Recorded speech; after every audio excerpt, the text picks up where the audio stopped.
tempat saya juga udah jam 11 ya teman-teman. Oke. Oke Bu. Ibu mau bertanya sesuatu atau boleh kita tanya jawab nanti silakan. Saya tidak bertanya, tapi ya bukan bertanya sih, menjawab yang tadi barusan diturunkan tentang gimana Tuhan Yesus mengajak kita untuk menjadi Kristen. Iya, ada nggak tertulis di Bible Anda, perintah Yesus jadilah kamu Kristen? Kalau firmannya sih ya, saya nggak tepat ya, tapi yang saya tahu Yesus berkata bahwa aku ini jalan dan kebenaran dan hidup. Barang siapa yang percaya kepadaku, nah itu. Kalau itu saya juga tahu Bu. Yohanes 14 nomor 6. Sayangnya itu bukan untuk Kristen, tapi dia ngomong sama Thomas. Thomas kan itu adalah muridnya.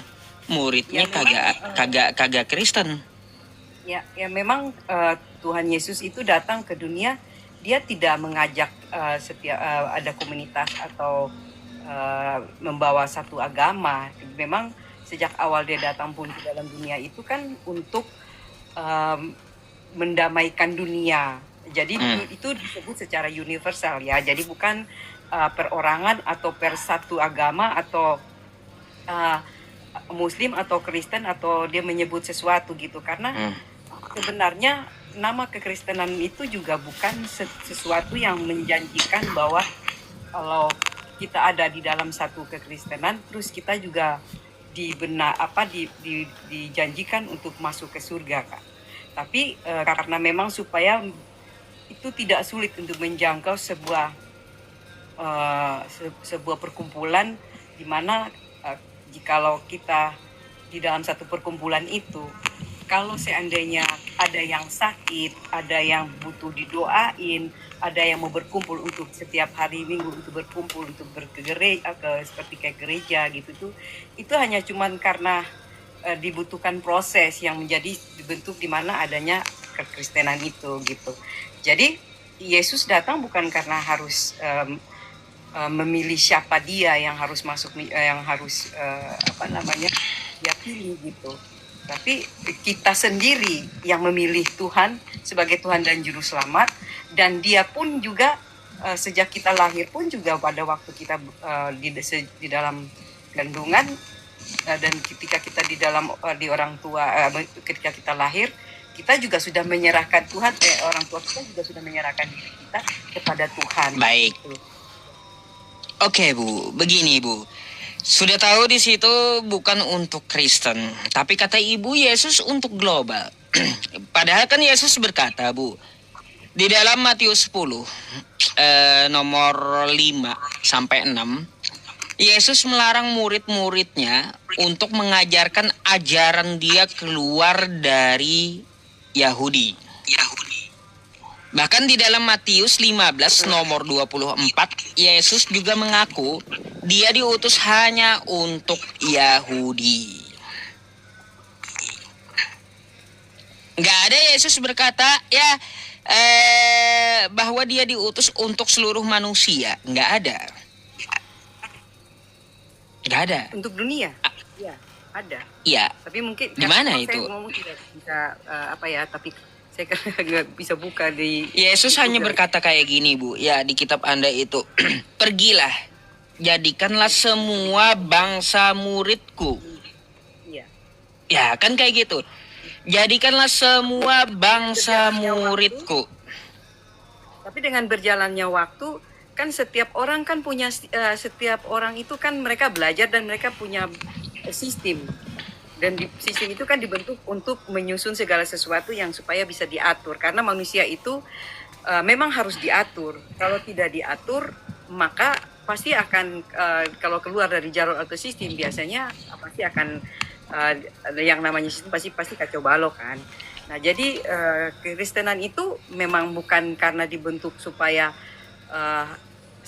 hanya orang-orang yang percaya kepada Tuhan saja, tetapi karena ya siapa yang mau datang kepada Tuhan ya mungkin berada di dalam kalau dibilang secara itu organisasi gitu, sebuah organisasi yang berkumpul tempat di mana orang-orang yang mau percaya sama Tuhan. Lah, Tidak, gini Bu, jadi bukan kalau Tuhan yang membentuk kalau itu, kalau kita yang Yesus mau. kalau Yesus melarang muridnya untuk menyebarkan ajaran dia di luar Israel, lalu hak apa kita mengikuti dia? Sedangkan dia nggak mau ajarannya diikuti oleh orang di luar Yahudi. Karena dia menegaskan ya di dalam Matius 15 nomor 24, aku diutus hanya untuk Bani Israel. Bukan Bani Indonesia, bukan. Gak nyambung gitu. Yesus hanya mengatakan ya jadikanlah semua bangsa muridku. Bangsa muridnya adalah Yahudi semua.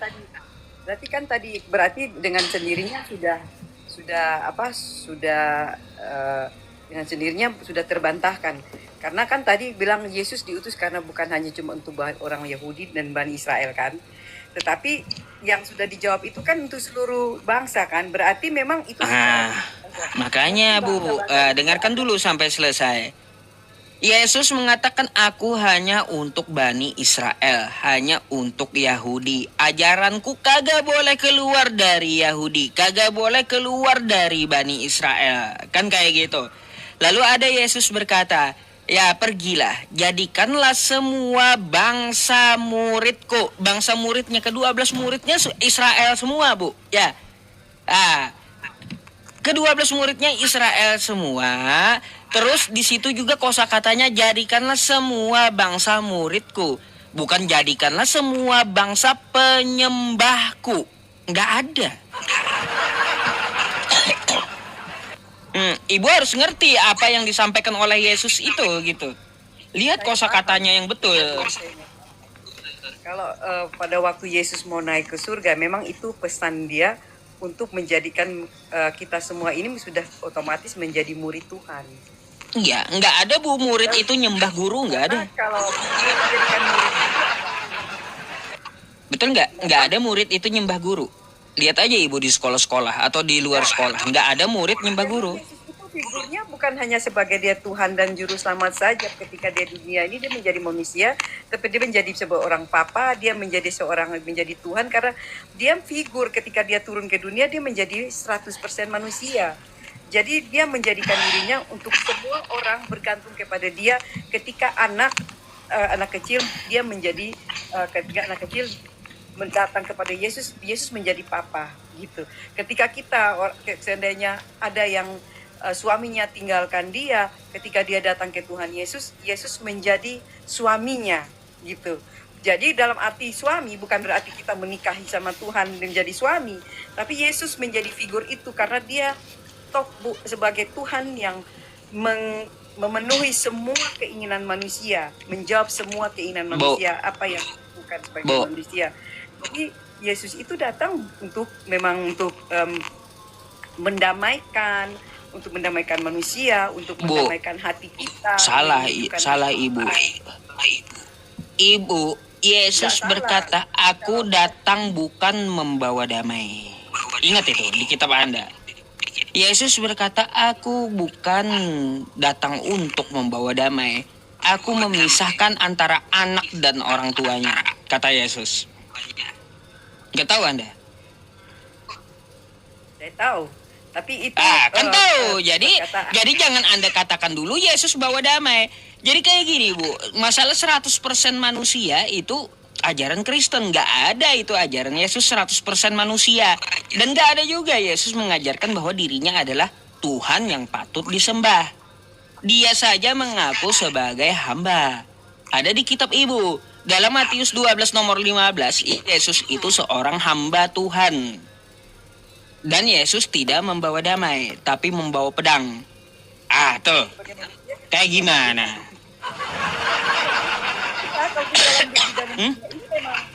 Ini semuanya dia berperan penuh untuk segala sesuatu sesuai dengan kebutuhan manusia. Dia menjawab setiap apa yang kita menjadi keinginan kita. Kalau kita menganggap dia sebagai bapak, dia akan menjawab kita sebagai figur papa. Jadi memang manusia itu sangat membutuhkan dan bergantung kepada Yesus sebagai Tuhan di dunia. Yang saya baca tadi ini. Gitu. Jangan kamu menyangka bahwa aku datang untuk membawa damai di atas bumi, kata Yesus. Aku datang bukan untuk membawa damai, melainkan pedang. Buat apa pedang, Bu? Kagak mungkin kan buat ngupas bawang. Gak mungkin. Ya, tapi apa? Sebab aku datang untuk memisahkan orang dari ayahnya. Ah, tuh. Ya, tapi pengertian kita bukan gitu. Pengertian kita, Yesus datang itu salah satu contoh. Kamu menganggap kita sebagai Kristen itu yang merasa kita itu kafir. Karena apa? Karena kita percaya sama Yesus, maka dia memberikan contoh itu. Jadi kita yang sebagai manusia yang percaya sama dia, dia sudah berkata seperti itu untuk supaya apa ketika dia berkata seperti itu kita masih mau menerima Yesus itu sebagai Tuhan dan Juru Selamat. Gini. Masih mau. Dia berkata itu bukan karena untuk menjadi pemecah belah. Justru di situ iman kita diuji. Apakah Gak ada Yesus, Bu. Gak ada Yesus mengatakan bahwa yang selamat itu mengakui dia sebagai Tuhan. Enggak. Yang mengatakan dia sebagai Tuhan, yang memanggil dia, memakai nama dia sebagai Tuhan, itu adalah orang-orang yang akan diusir oleh Yesus, Bu. Iya. Siapa yang menyebut Yesus itu Tuhan, maka dia akan mengusirnya nanti. Itu tertera di kitab Anda. Itu berbicara tentang kerendahan hati. Itu berbicara tentang kerendahan hati. Nih, saya bukakan buat ibu ya. Saya baik hati nih sama ibu. Nggak perlu ibu buka Alkitab ibu. Saya bukakan di HP sini aja. Nih ya. Bu, saya baca ya. Nih, Matius 7:22. Pada hari terakhir, kata Yesus, banyak orang akan berseru kepadaku, Tuhan, Tuhan. Saya mau tanya dulu sama ibu. Ya, yang memanggil Yesus ini Tuhan, agamanya apa, Bu? Kristen udah pasti. Kristen, baik. Ya, lanjut ya. Bukankah kami bernubuat demi namamu dan mengusir setan demi namamu dan mengadakan banyak mukjizat demi namamu juga? Lalu apa jawab Yesus? Ya. Kata Yesus, pada waktu itulah aku akan berterus terang kepada mereka dan berkata, aku tidak pernah mengenal kamu, hai Kristen. Enyahlah daripadaku, kamu sekalian pembuat kejahatan, kata Yesus. Tuh. Orang yang memanggil Yesus itu Tuhan, yang memakai nama Yesus, itu akan diusir oleh Yesus pada hari terakhir nanti, gitu.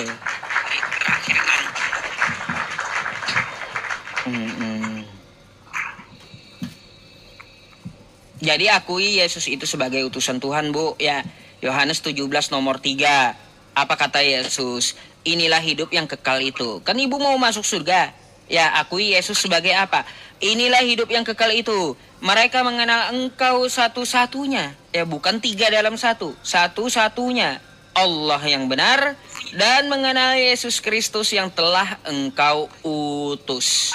Jadi akui Yesus itu utusan Tuhan. Bukan untuk disembah. Gitu.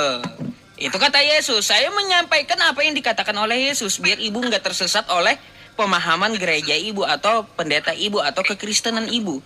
Buang doktrin gitu ya. Netralkan hati Anda gitu. Coba Anda ikuti apa yang dikatakan Yesus. Bukan mengikuti apa yang dikatakan oleh kristenan Anda gitu. Bukan. Itu jelas firman Tuhan. Jadi bukan doktrin. Gitu Bu. Jadi saya hanya menyampaikan apa yang tertulis dan yang dikatakan oleh Yesus. Ya terserah ibu pilih-pilih kan. Pilih-pilih apakah mau ikut Kristen ibu atau ikut pendeta ibu. Karena saya perlu sampaikan ke ibu, Yesus tidak pernah mengenal Kristen. Yesus tidak pernah bawa Kristen. Yesus tidak pernah membangun gereja. Yesus tidak pernah kenal dengan Kristen. Yang mengatur segala sesuatu, makanya kekristenan itu berada di dalam sistem. Jadi ada apa-apa, semua manusia atau jemaat itu dia nggak keluar dari aturan-aturan gitu, aturan-aturan dalam Alkitab yang ditetapkan. Karena Alkitab itu adalah kebenaran. Jadi tidak bisa kebenaran itu bolak-balik, makanya dibentuk sistem. Dan biar supaya kekristenan itu bisa diatur. Kalau tidak, maka akan kacau balau. Di Nah, manusia ini kan tidak bisa diatur, makanya itu dibentuk untuk supaya sistem mengatur kita sebagai Bu, orang-orang yang mau percaya sama Tuhan. kata Yesus Kita yang sia-sia yang mereka kerjakan. Yang mereka kerjakan adalah perintah manusia. mengajak kita untuk bilang, ayo saya datang untuk membentuk organisasi atau jemaat Kristen. Nggak ada, Tuhan nggak pernah bilang. Kan untuk menyelamatkan manusia, mendamaikan dunia. Mendamaikan dunia tapi bawa pedang kayak gimana? Mendamaikan dunia bila dia bilang aku memisahkan anak dari orang tuanya. Apa yang mau didamaikan kayak gitu? Aneh juga ibu ini. Iya. Yesus yang ngomong dia bukan bawa damai, ibu ngotot Yesus bawa damai. Saya lebih percaya siapa gitu? Pasti saya lebih percaya Yesus daripada ibu gitu. Ya udah bagus, saya bersyukur kalau Pak percaya Tuhan Yesus. Puji Tuhan. Bu, saya percaya dengan Yesus itu. Kata Yesus sembahlah Allah, saya sembah. Yesus hidup ya dia disunat, saya pun ikut sunat. Yesus kagak pernah contohin makan babi, saya juga kagak pernah makan babi. Yesus bersujud ya lalu berdoa, saya juga sujud gitu. Kayak gitu. Yesus puasa, saya pun puasa. Mau pada waktu di gereja kita mau duduk di kursi, nggak semua segala sesuatu halal, nggak usah diatur-atur.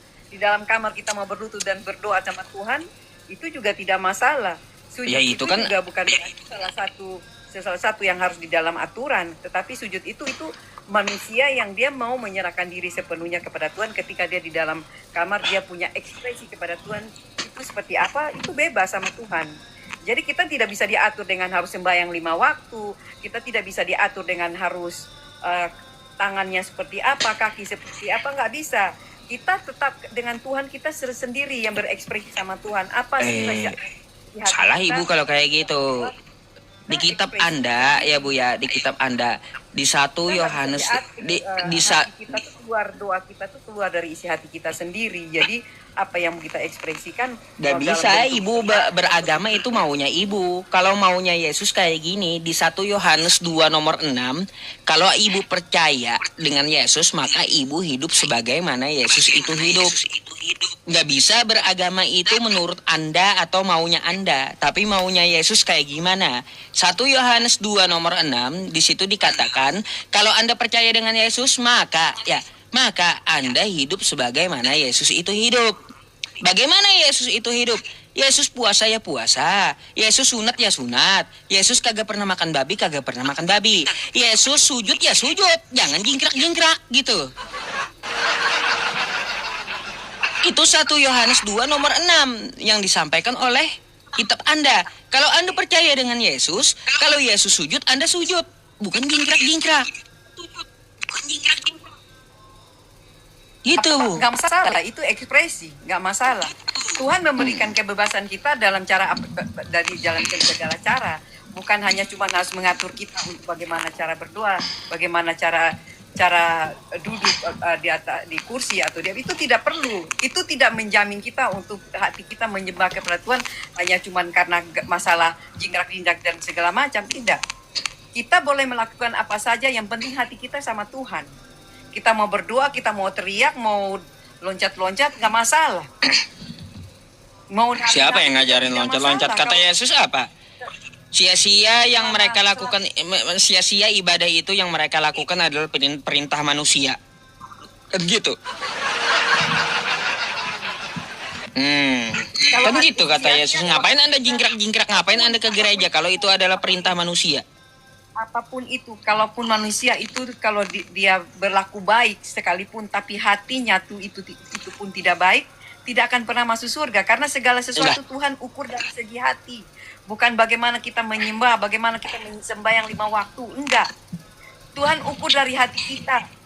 Orang boleh berdoa sembahyang 5 waktu, tapi hatinya tidak tertuju kepada dia, hanya cuma melakukan itu sebagai kewajiban.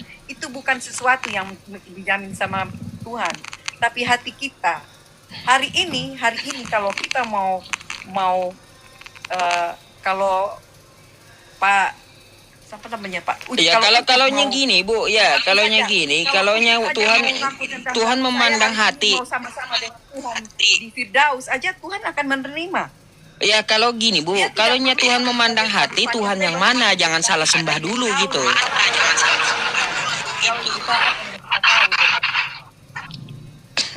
Nggak bisa semua pakai hati aja. Kalaunya kita salah sembah, nggak bisa. Harus pakai hati. Kalau nggak pakai hati nggak bisa. Gini Bu, yang saya bilang ya, tidak bisa cuma pakai hati kalau kita menyembah Tuhan yang salah. Siapa yang bilang? Itu Ya ada kata yang Yesus, bicara. kalau gitu Kalau saya kita mau cek mau dulu sama menyembah Ibu Tuhan ya. dengan cara itu. Bu, yang Ibu sembah sekarang siapa? Ya, sembah sama Tuhan. Tuhan kita adalah Yesus Kristus. Yesus. Yesus menyuruh menyembah siapa? Ya. Menyembah Tuhan Yesus ya. Dia Salah. ini jalan dan kebenaran dan hidup. Salah kan Ibu? Udah salah sembah. Bu, di Lukas 4 nomor 8 kata Yesus, sembahlah Allah, kepada Dia saja engkau berbakti. Lalu Ibu sembah Yesusnya. Salah sembah sudah. Kepada Allah berarti Allah yang di sorga. Nah, dia sendiri adalah Bapa itu sendiri yang di sorga. Tapi dia menjadi manusia untuk menjelaskan itu. Bu, Yesus dengan Bapa beda. Segala sesuatu dengan otak dan logikanya dia sendiri. Yesus dengan Bapa beda, Bu. Yesus dengan Bapa beda. Yesus dengan Bapa tidak ada perbedaan. Siapa bilang Bapa? Oh, enggak ada. Coba nih baca Ibu, ya. Tetap satu. Nih, Yesus ya. adalah anak Kata Tuhan. Yesus kayak gimana? Matius 11:25 nih. Pada waktu itu kata Yesus, ya berkatalah Yesus, apa kata dia? Aku bersyukur kepadamu Bapa, Tuhan langit dan bumi. Yang Tuhan di sini Yesus atau Bapanya? Hah? Dia sebagai manusia di dalam dunia, dia menjelaskan itu tentang dia. Untuk supaya mereka tahu bahwa dia sebenarnya, karena kalau dia menjelaskan hari ini mereka bingung, seperti Bang Ucup sendiri sekarang dia bingung. Yesus itu siapa? Yesus itu yaitu Yesus sendiri. Dia menjelaskan Enggak ada di dalam dunia. Enggak ada dia ngomong kayak gini, Bu. Aku bersyukur kepadaku. Enggak ada. Kalau mereka satu, ya Yesus dengan Bapa adalah satu, maka Yesus ngomongnya kayak gini, Bu. Aku bersyukur kepadaku. Gitu dia ngomong. Dan di hasil akhir ketemu Yesus di surga, baru Bang Ucup tahu, oh ternyata Yesus menjelaskan tentang dirinya. Tentang Yesus, tentang Allah itu sendiri yang di surga. Dia menjelaskan itu kepada manusia. Matius Yohanes 5 nomor 30 ya Bu ya. Jangan mengarang. Kata Yesus seperti apa?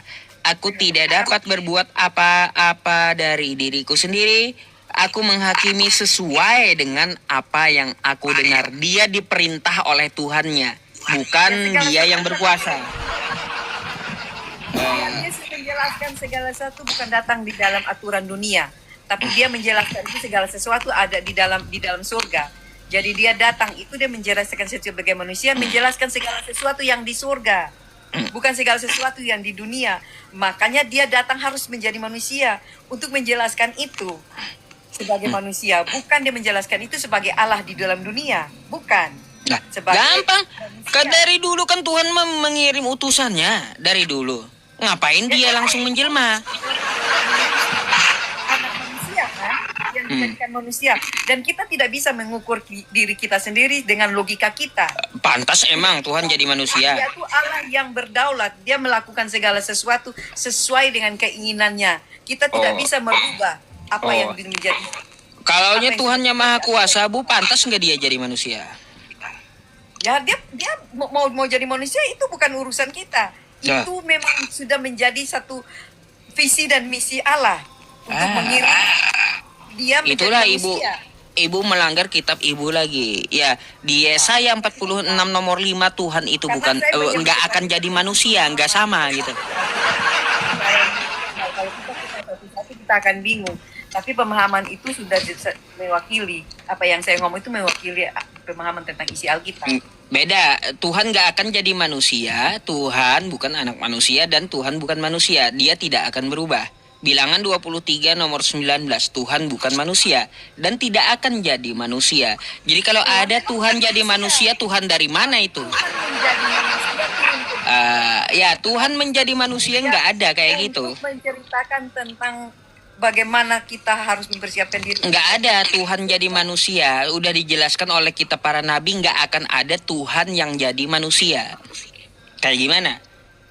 Lagi-lagi saya harus percaya ibu atau lagi-lagi saya harus percaya para nabi. Nah kan kayak gitu. Nggak ada para nabi bilang ya Tuhan itu akan jadi manusia. Gitu nggak ada. Kalau Bang Ucup baca Alkitab, percaya saja di dalam Alkitab ada semua di situ. Oh saya yang dikatakan Yesus percaya semua Bu. Makanya saya tiap hari saya ibadah sujud kayak Yesus. Makanya saya puasa, mati dikapani gitu. Makanya saya nggak pernah makan babi. Makanya saya sunat juga kayak Yesus. Ada berpuasa, siapa bilang tidak berpuasa? Tapi kita berpuasa, saya harus kasih tahu Bang Ucup. Bang Ucup hari ini saya lagi puasa. Ya ampun, enggak juga. Puasa itu kita menyiapkan diri kita yang benar-benar ketika kita mengingini sesuatu, kita punya hubungan dengan Tuhan secara pribadi, kita berdiam diri, berpuasa itu bukan hanya cuma berbicara tentang makan minum, tapi berpuasa itu menceritakan tentang kita menenangkan diri kita, berpuasa dari emosional, berpuasa dari kita berbicara tentang orang lain, berbicara tentang kita mengfitnah orang lain. Kalau menurut Anda Bu, ya orang lain itu berpuasa dari semua itu. Saya mau Ibu rincikan gitu. Perincian Ibu kayak gimana tadi tentang masalah Tuhan tadi gitu loh. Kita masih mau fitnah orang. Coba Bu. Saya mau tanya Ibu sedikit ya. Kata Ibu Tuhan Maha Kuasa bisa jadi apa saja betul? Iya. Terserah Tuhannya. Iya, terserah Tuhan. Kita nggak bisa ngatur. Baik, sekarang saya mau tanya dan Ibu tolong jawab ya. Jawab sedikit secara ringkas. Bisa nggak Tuhan Ibu jadi iblis? Tidak bisa. Lah, kok tiba-tiba nggak bisa? Berarti Ibu membatasi Tuhan. Tuhan Ibu kagak kuasa kalau kayak gitu. Kenapa tiba-tiba Tuhan Ibu nggak bisa jadi iblis? Kacau. Aduh. Kok nggak bisa Tuhan Anda jadi iblis, Bu? Katanya Maha Kuasa, kenapa nggak bisa jadi iblis? Aduh, itulah kacaunya konsep Anda gitu.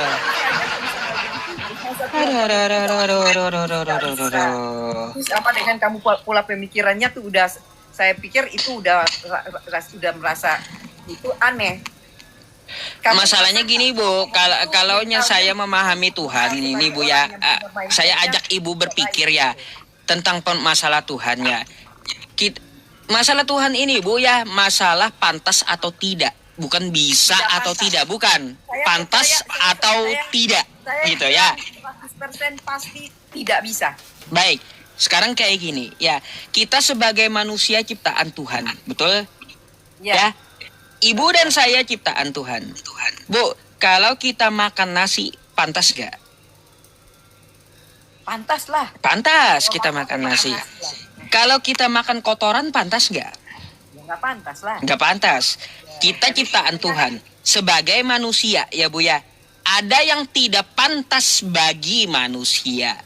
Begitu juga bagi Tuhan Bu. Ya, kagak pantas Tuhan itu jadi manusia, kagak pantas Tuhan dikandung manusia, kagak pantas Tuhan dilahirkan manusia, kagak pantas Tuhan itu disusui manusia, kagak pantas Tuhan itu diludahi manusia, kagak pantas Tuhan itu diseret manusia, kagak pantas Tuhan itu digantung manusia, kagak pantas Tuhan itu kalah dengan ciptaannya. Ya. Gitu Bu ya. Nggak pantas kayak gitu.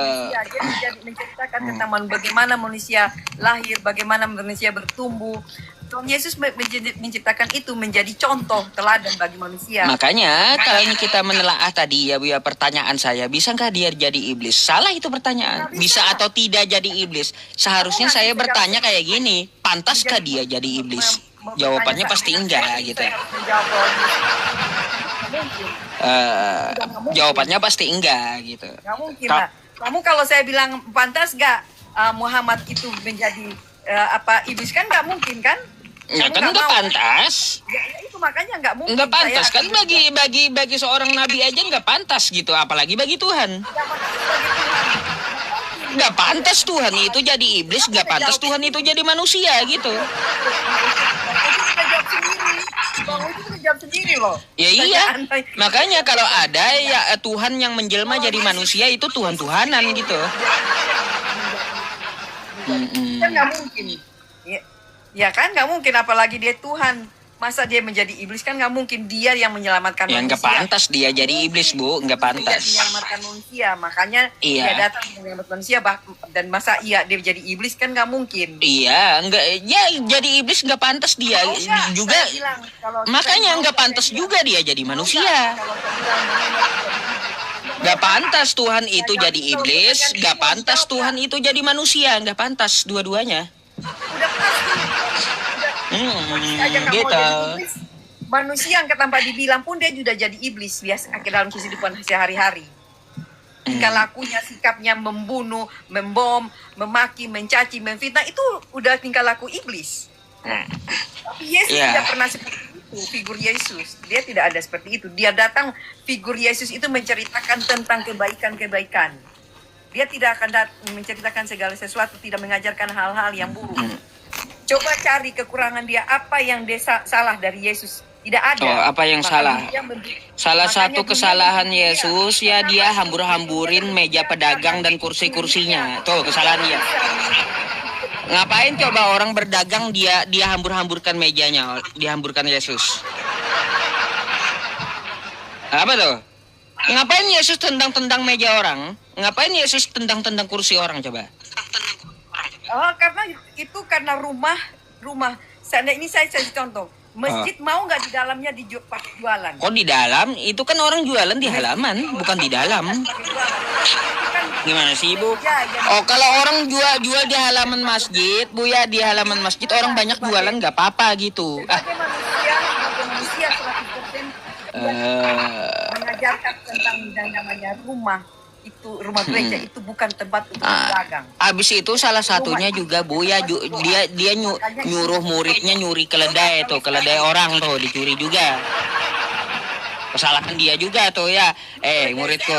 Muridku ya di situ ada di kota itu ada keledai ya tertambat dengan anaknya, itu ambil keledainya bawa kemari kata Yesus. Kalau kamu kepergok ya bilang aja Tuhan memerlukannya.